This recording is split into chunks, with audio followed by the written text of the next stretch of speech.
Hello, welcome to another Burgundy with Tweedy video. It doesn't look it, but it's a relatively warm spring day. I think the weather forecast said over 20 degrees. A little bit cloudy at the moment, but the heath is absolutely packed. Perhaps I can show you a quick shot of that. Gevrey Chambertin yet again. This is another wine I bought from Alain Wheeler. It's a 2016 vintage and it's a producer who is new to me and I am going to struggle to pronounce the name of. It's like an Italian name to me. Veogeli.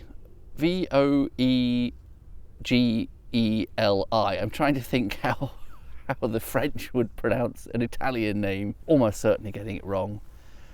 G's can sometimes be really soft or almost non-existent in Veogeli. I don't know. Almost certainly incorrect. Did I say it's a 2016 vintage? I'm feeling a tiny bit sort of, what's the word, woozy. I think it is the start of my mercifully short-lived hay fever season. I think it's just the plane trees that affect me, because it seems as soon as I get out of the city it disappears almost immediately. So perhaps that's what I should be doing the next couple of days rather than sitting around on Hampstead Heath. I should be just fleeing the city to somewhere with without the pollen from the plane trees. They're something like Turkish originally, aren't they? And never really had, as a rule, throughout my life, hay fever. Why am I telling you about hay fever? This is supposed to be a wine review. I think it is just that one, or if it's not the plane trees, it's some other thing that you only really get in the cities. Plane trees were introduced to cities like London because they're pretty good at soaking up smog or some other kind of air pollution. I think it's something to do with the way the bark falls off in patches. Oh, crikey, it's a little bit sudden. Thin glass at the top again, and that's not a great sign, is it? That cork has got a bit of mould in it. I don't think it's quite all the way down, but not very promising. I don't think I'm smelling anything untoward actually in the glass. I'm getting dark berry fruit to begin with. Fortunately, this means my nose is still working despite the fact I was sneezing a bit on the way here with the pollen. I think that is okay despite that slightly disconcerting. It's like the sort of the lines in a blue cheese or something. Dark berry fruit, possibly dark cherry initially. 2016 I think is generally regarded as quite a good year, isn't it? Was it relatively low yield but supposedly good quality? A little bit fresher, cleaner, purer after a swirl around. Quite a nice nose actually, it's not unpleasant.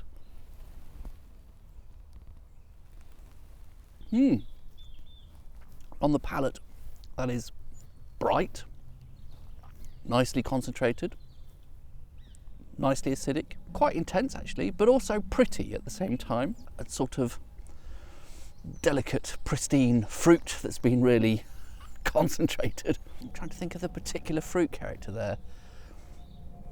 Something really condensed, possibly something a bit like blueberry, something that ends up with a really sort of thick, gloopy juice when you squash it.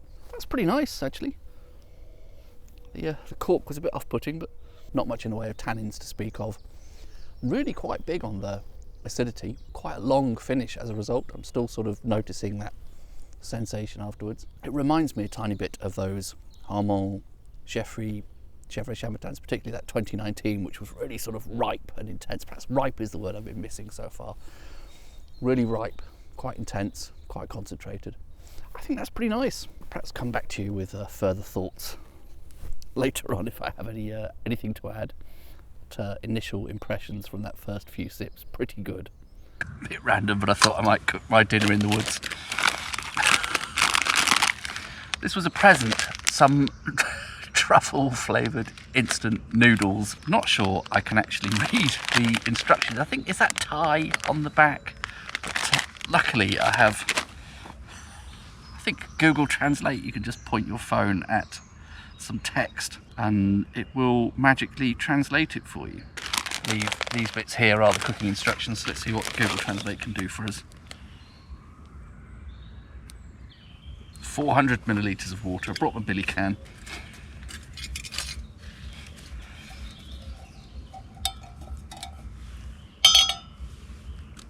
Four minutes.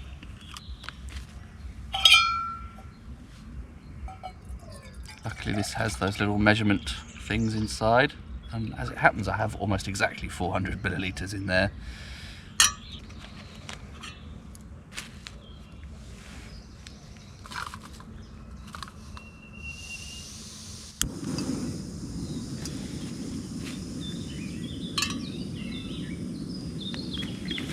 go.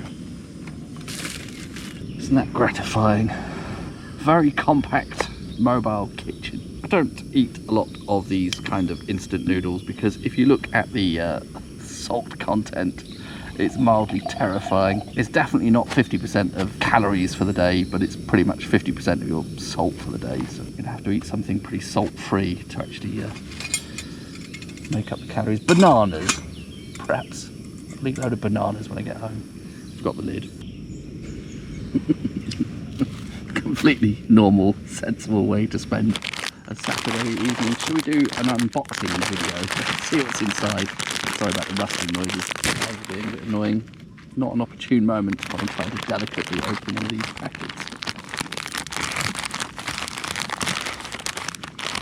Yeah, some of those unhealthy looking instant noodles, and then I assume just a flavouring packet in there. It was a present, so I don't know how much these cost, but I'm doubting very much either of those contain shavings of truffle, as the front of the packaging might indicate. I'm guessing one of these is very artificial truffle flavour and the other is basically just salt and monosodium glutamate. I think that's almost coming to the boil already. It's not hanging around. I will probably have to break these noodles up a bit to physically fit them in there. That's just snapping them in half will do. Yeah, that's right, isn't it? And then that's close enough to a boil for me.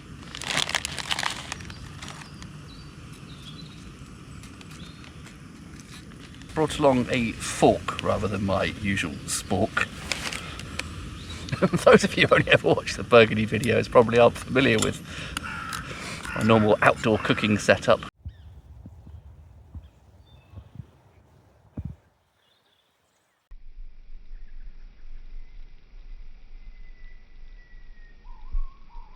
Surprisingly pleasant smell for something that's probably ultra processed and caked in palm oil or whatever these instant noodles usually are. The alarm has gone off and that's been 4 minutes, so I can turn off the gas. And apparently you're supposed to mostly drain this and just keep 2 tablespoons of water. It's going to be a very inexact science, but I certainly can drain most of that liquid off. Not exactly sure what these 2 different sauce packets are. This one looks like just oil to me.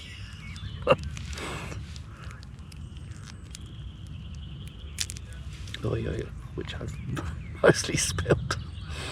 That's the truffle. I don't know why I'm pointing at the camera. You're not going to be able to smell anything, are you? But that's the truffle oil.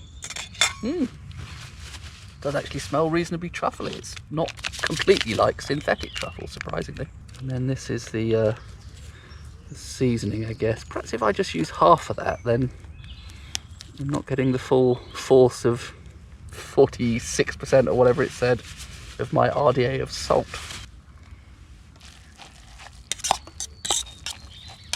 The shavings of truffle obviously did not materialise. Should we do a taste test? I should have probably brought a bib along, shouldn't I? This is probably going to be a bit messy with a pale coloured suit.